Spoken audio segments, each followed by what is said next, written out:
Gambia's petroleum minister visits, of course, Gambia petroleum storage facilities at Maninari village.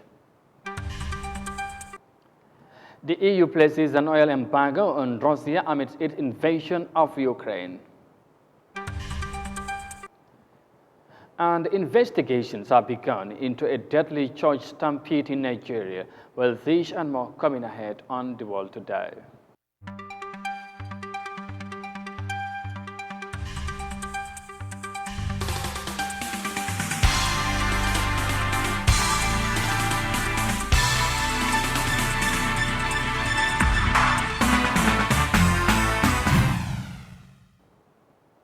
Hello, this is Eyeafrica TV and you are watching the World Today News Bulletin. Many thanks for joining us. I am Amadou Kante and now the news in detail. Now the new Minister of Petroleum, Lamin Job, has on Tuesday embarked on a familiarization site visit tour of the Gambia Petroleum and Central Petroleum Service storage facilities at the Mandel village in the Cambos. Now the former general manager of Gambia Petroleum Company, Yahya Jammeh, and the former operations manager, Lamin Gassama, is currently standing trial on an 8-count economic crimes at the Banjul High Court. Mafuji Sise was at the visit and he now tells us more in this report. Testifying before Justice Hadi Rachel, Mr. Tambidu told the court that sometime in October 2021, Star Oil Company and other international traders raised some queries about their missing product at the depot. He said also received a letter from one Ibrahim Jai on behalf of the Star Oil Gambia, leading him to summon an extraordinary meeting in which Pura was invited to dig into the allegations raised by Star Oil Gambia. Mr. Tambidu said in that board meeting, Pura explained the inspection report while Ibrahim Njai's letter was read out and one Abdurrahman Barrow, managing director of Star Oil Gambia, explained the rationale of their letter. He said Yahya Jammeh was asked to explain the status of stuff by both Pura and letter of Star Oil, noting that the first accused person denied that there was missing stuff at the depot and explained that the reason for the fuel shortage was because there was always a practice to lending stock to oil marketing companies who have confirmed deliveries of petroleum products. He said as far as he knows, the storage agreement did not allow lending to the oil marketing companies. Mr. Tambidu said he understands that there was complete hold for both petrol and diesel as both quantities were completely withdrawn, and this came to his notice upon public outcry of petroleum products. According to Mr. Tambidu, he received a call from Mr. Barrow of Star Oil informing him of the visit of the State Intelligence Services, and upon receipt of the call, he also called Yahya Jammeh, but Mr. Jammeh still denied that there were no missing fuel products and said that the reason for fuel shortage was because of international traders refusing to bring petroleum products as a result of the new pricing introduced by the government. Tambidu told the court that at this point he believed in what Mr. Jammeh told him on phone as there was a price structure change by the government. He further informed the court that after receiving a call from the Director General of Pura and Star Oil Gambia on the missing petroleum shortage, he summoned a meeting to hear from the former General Manager of Gambia Petroleum, Yahya Jammeh, who again denied the allegations and said the shortage was caused by lending balance. Former chairman of the Gambia Petroleum Board told the crowded court that a meeting between the former Minister of Trade, Educator, and others, the international trader, disputed what Yahya Jammeh said as the reason for the fuel shortage and the negative balance, and requested for the settlement of balance or stuff before bringing petroleum products into the country. Tambidu said when the ADAX officer made that assertion, he was requested to formalize the claim to refer to how the difference in volume was arrived at and the price of these products. He said at this point, ADAX officer was also asked to provide the format of the bank guarantee that they require to bring petroleum product into the country, and this was submitted to the Gambia Petroleum Board. He said the board at this point invited both the former general manager, Yahya Jammeh, and operations manager, Lamin Gassama, and their deputies to reconcile the petroleum products, but the reconciliation did not tally with the claim from the traders, and both accused persons were not able to indicate the final figures of the traders and the oil marketing companies.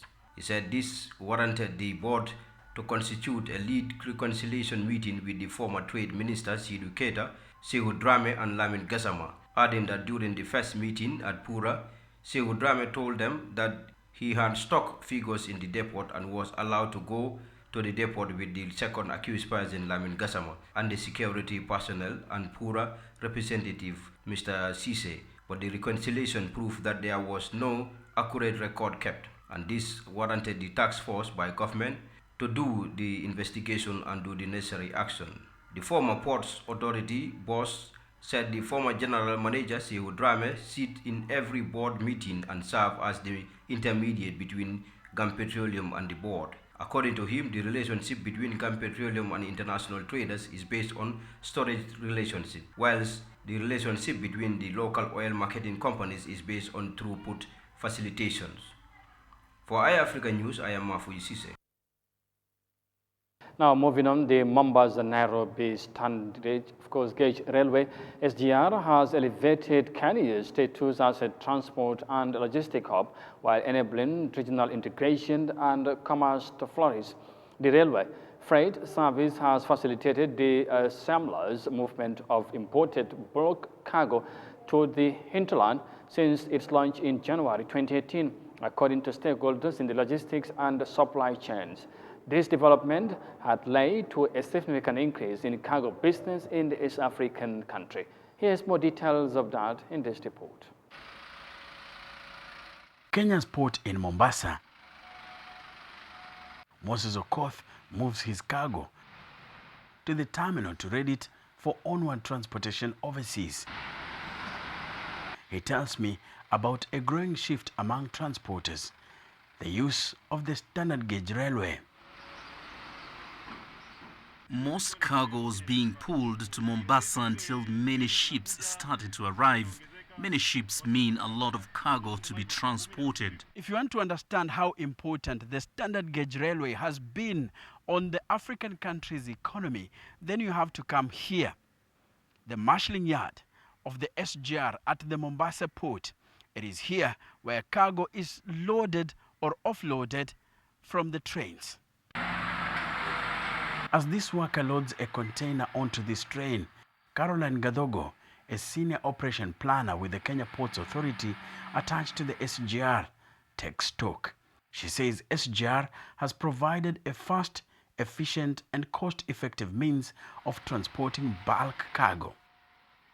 So if I have my container discharged today and I can have it in 2 days in Nairobi, if I'm a bulk manufacturer and I'm moving most of my containers by rail, I will have most of my products, even the raw materials. The port is serviced directly by the rail launched in 2018. From the port terminal, the SGR moves cargo directly from the port of Mombasa to Nairobi Freight Terminal. Caroline tells me that the direct linkage between the port and the SGR acts as a hub for physical distribution of cargo from Mombasa to Nairobi and to hinterland destinations. We have seen an increase in the local cargo that comes into this country, and we have also seen an increase in the cargo that is being offered for SGR.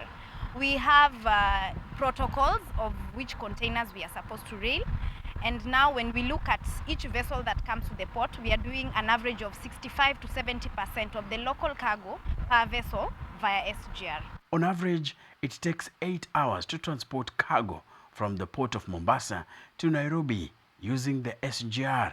Previously, it took 3 days via the meter gauge railway or by use of trucks that were at risk of theft and damage to goods. We came from one train in 2018, and now we are doing an average, when we go lowest, we are doing an average of 7 trains a day. Infrastructure development at the port, according to Caroline, are a testament of the impact the SGR has had.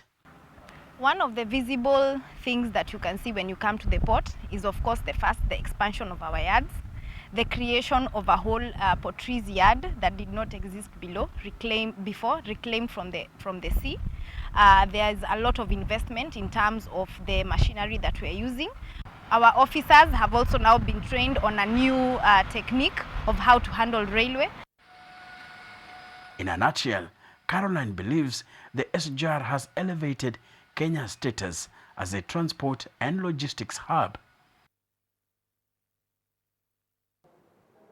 And from the report there from Nairobi, Kenya, back home here in the Gambia, the University of Gambia's Economics and Management Students Association, Kamansa, on Saturday held a symposium at the law faculty, of course, auditorium in the Kanifing to raise the awareness of students on drug abuse and illicit trafficking in the Gambia. The event is one of the major activities entailed in the school's largely recognized Kamansa Week 2022. Moses Emendi has the details in this report. The symposium featured discussions on the negative impact of the use of heavy drugs by the youth, health, and the economy of the country at large.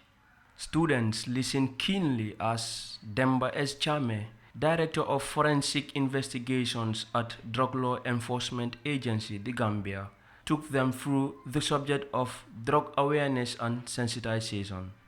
To him, seeing young people undertake such initiative is evidence of a young generation with a broader perspective. Therefore, the Gambia has a brighter future.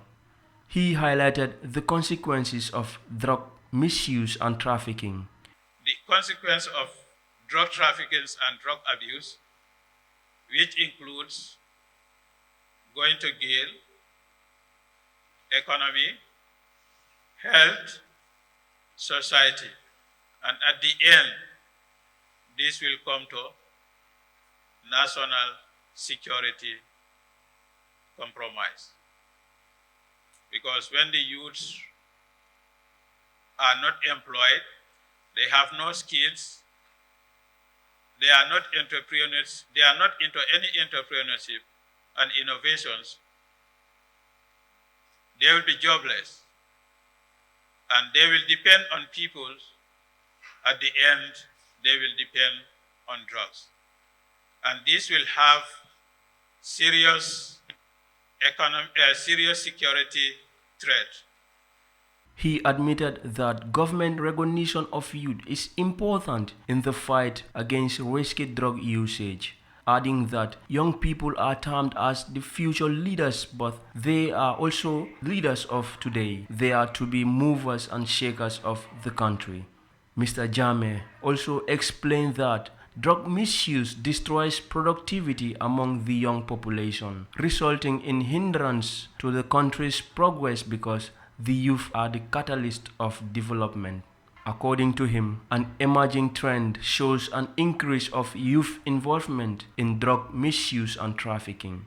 He said the emerging trend is a concern for the government, pointing out that the Drug Law Agency has collaborated with the Students' Union several times because it feels that the union has the voice, brain, and the capacity to make the difference in the fight against heavy drug usage and trafficking. He advised students to make serious advocacy for the fight against drug misuse because it has cross-cutting effect on communities. Secretary General of UTG Students Union, Babukar Mbow, dwelled on how drug misuse can impact national economy and development. Because young people the youth bulge can really be a dividend to the country if reaped. So how can you reap them? Education is one of them. Making sure they are healthy, making sure they have the skills to actually excel in what they are passionate about. And if you look at drugs, drug has to do with your health. Drug also has to do with your education. And drug also, a good habit towards drug also makes you positive towards excelling in your skill. So this is really having a positive correlation. Abusing drug will really lead to an unproductive youthful society that can threaten the development of this country. Most of the admissions at the Gambia's mental health facility, Tanka Tanka, are drug-related. The minimum charge for drug crime is 150,000 and imprisonment with or without custodian sentence. The Ecomansa Symposium ended with a display of a heavy drug usage documentary produced by United Nations Drug and Crime in partnership with drug law agency where prominent figures sent anti-drug misuse messages. In the documentary, addicts also narrated how risky drug usage negatively affected their lives and what has changed since overcoming addiction. Moses Mendy, Eyeafrica News. Moving on, now after weeks of wrangling, European Union leaders have agreed an embargo on Russia crude oil imports that will take full effect by end of 2022. However, the new deal exempts Hungary and 2 other landlocked Central European states from the pipeline imports they rely on. Now, the Putin administration has vowed to explore other new opportunity in the Asian continent to remedy the ramifications. Let's have more details of that in this report. The EU expects the embargo to reduce the bloc's dependence on Russian oil by 90% by the end of the year. Combined with the US oil embargo already in place, it leaves Russia with a loss of about $85 billion in income, just under half of the country's oil export market. It hopes to find new buyers in Asia, notably India and China. But Russia's Deputy Prime Minister admits there are difficulties with such a move. Russia does not yet have the required infrastructure, and there's pressure from the US and EU not to undermine the sanctions by accepting cut-priced Russian oil.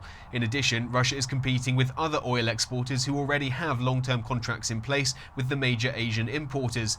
On Tuesday, Russia's Gazprom cut off supplies to Dutch gas importer Gazterra and Denmark's Ørsted after they refused to comply with what Gazterra called Russia's one-sided policy requiring payment in rubles. Both countries have low dependence on Russian gas and say they will make up the shortfall from other sources.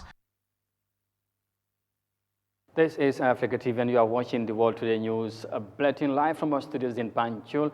And from the report there, we'll now take a break and come back shortly. Stay with us, we'll be right back.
Welcome back, and once again, many thanks for joining us. Now, President Adama Barrow on Wednesday presided over the swearing-in of High Court and Court of Appeal judges and a commissioner of the Independent Electoral Commission at the State House in Banjul. Now, speaking at the swearing-in ceremony, the Gambian leader said his government is aware of the key role of the judiciary in his quest of a stable and progressive nation in upholding the rule of law and equality before the law.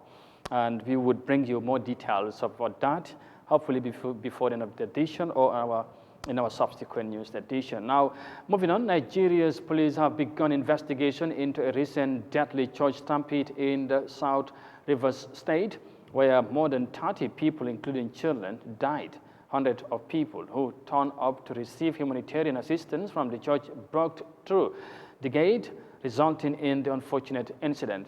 Authorities of the church say they are now tracing out families to identify the affected victims. Here's more details of that in this report. One of the youngest victims of the deadly stampede was 5-year-old Delight Eke. His parents took him and his 2 younger siblings to the charity event, but he didn't make it out alive. Many who died were women and children. When I got myself back, I became conscious again. I started looking for my son. I looked at my son, I saw him. When I rushed him, I saw that he's already on the ground, dead. I took him up and tried to shout for help. Even the security, the people that were in charge, they are wearing that black polo, shop for free and hope alive. Both the bouncers, we could not see anybody to help. What we are seeing that we are already hot scatter. I don't know if they are trying to help others, or they are trying to save their life, or they are trying to see what they can do. I don't know, but all I know is that I was shouting for help, nobody to help. People were lying dead, shouting for help, nobody to help. Another victim was 7-year-old Delight Bombs. She was there with her mother when frantic pushing began. This is my daughter we're talking about. I have 3 children, 3 daughters. You know, among them, she's the first. She's so close to me. I carry her anywhere. I'm a member of Christ Embassy. I carry her to all our ministry programs. In the church, everybody knows her. Yet another victim, a 37-year-old mother of 2, Patience MSUB. Her friend Felix Enizibo says he had dropped her off early at the event, only to be called back after MSUB was trampled during the stampede. I rushed to the gate. There was no way for me to go through the crowds. I had to climb the fence to go access the premises from the center. And when I got towards the gate, around that security post, there were a lot of persons affected. There were lots. Well, I will not say that at that point where I'm seeing, I will not say as not being a medical doctor, I will not say they are dead. But they seem to be lifeless. A lot of persons, I really never counted it, but I was really trying to figure out where my friend was. I finally saw her. She was, to my judgment, at that point she was lifeless. And the church asked that the protocols say, let us carry these persons to hospital. Right? Me and about 3 other persons held her. We took her to a vehicle provided by the church, and they took her to military hospital. That was where they confirmed her death. The police are investigating the incident. The church refused to grant us an interview, but it did put out a statement saying it is conducting contact tracing to identify the victims, some of whom had waited overnight. Many of the victims died right at the spot in front of this gate. The church has said the large turnout was unanticipated. The charity event was designed to save lives by handing out food, but it ended up losing lives instead.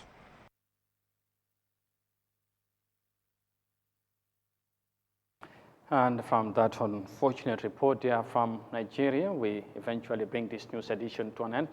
But for more details on this and other stories, as always, as ever, you can visit on our website on Eyeafrica.tv. But for now, many thanks for the pleasure of your company. Thanks for watching, and do have a pleasant evening. Bye for now.